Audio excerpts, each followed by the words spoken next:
Hello everyone! Welcome to this HDfleX tutorial. In this video, I will show you how to create difference plots for your HDX differential analyses. So after you've completed all your import and fitting, and you've added your protein sequence into the second tab, you can now move on to the statistical analysis tab. The first thing you need to do here is to find out which states you have in your output folder by clicking here and selecting the states you would like to compare. Next, you can choose the variables you would like to compare and the resolution at which you would like to do this analysis. The next thing to do would be to calculate a global threshold. So we choose an alpha of 95, the number of replicates that you've got, and here there's two methods by which this can be calculated. And you can read more about it in our HDfleX paper. Also for the outlier removal, I will choose the quartiles method, and now I can calculate the global threshold by clicking on here. So it's now asking me what methods I would like to use to separate the replicates. Again, more information can be found in the HDfleX paper. In this case, I will choose the bootstrapping method with a bootstrap size of 100, and it should begin now. It's now finished calculating the global threshold, so this means that we can now start generating our difference plot.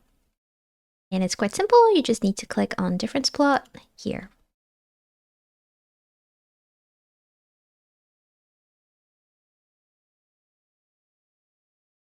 So as we can see, the x-axis is a little bit crowded, so I will go ahead and reduce the axis label size by going on difference plot and changing the axis label size. So let's make it something like 15 and try again.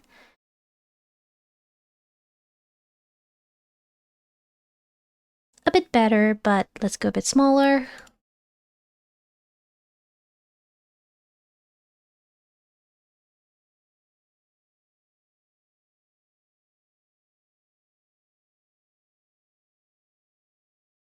This is now a bit more readable.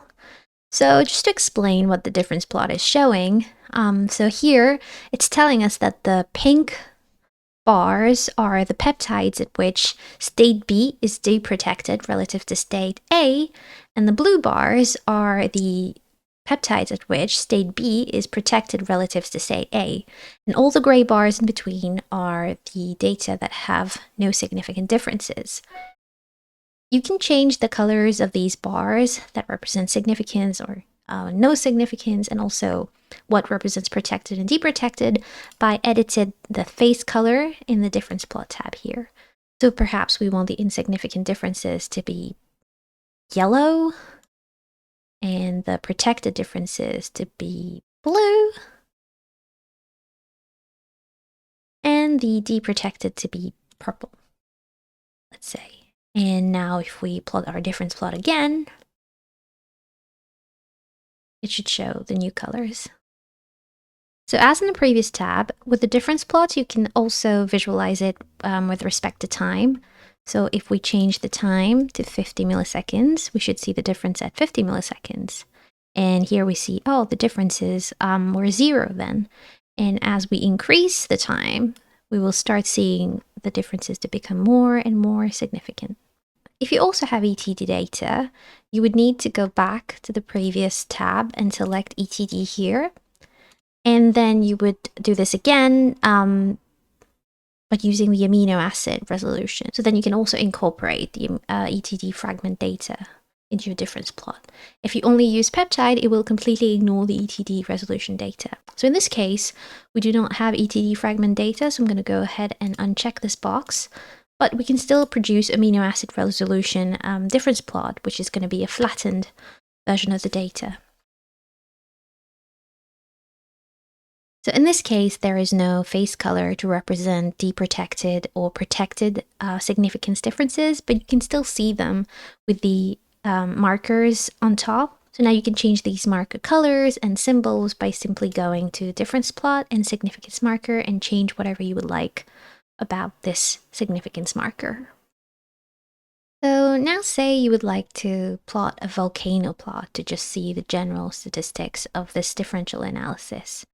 Simply click on volcano plot So here's your volcano plot.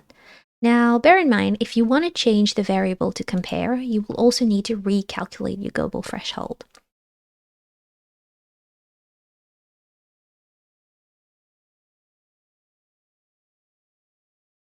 And then you can go volcano plot again, and it will give you a different plot.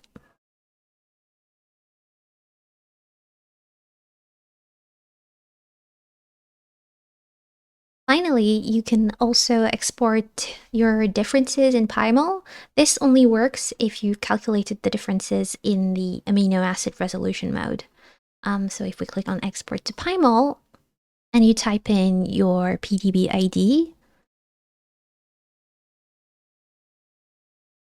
and then you would want to select your difference file. So every time you create a difference plot, a CSV file is produced that contains the data at each amino acid and peptide residue. So in this case, because we're trying to export to PyMol, we're going to choose the amino acid residue difference plot, say at this 300 milliseconds, and click open. And we just have to give it a file name. So if I call it PDB, glyp 300 seconds, and it will create a file that I can then put into PyMol. It will be a .pml file, and all you need to do is drag it into the PyMol window when you have your protein ready.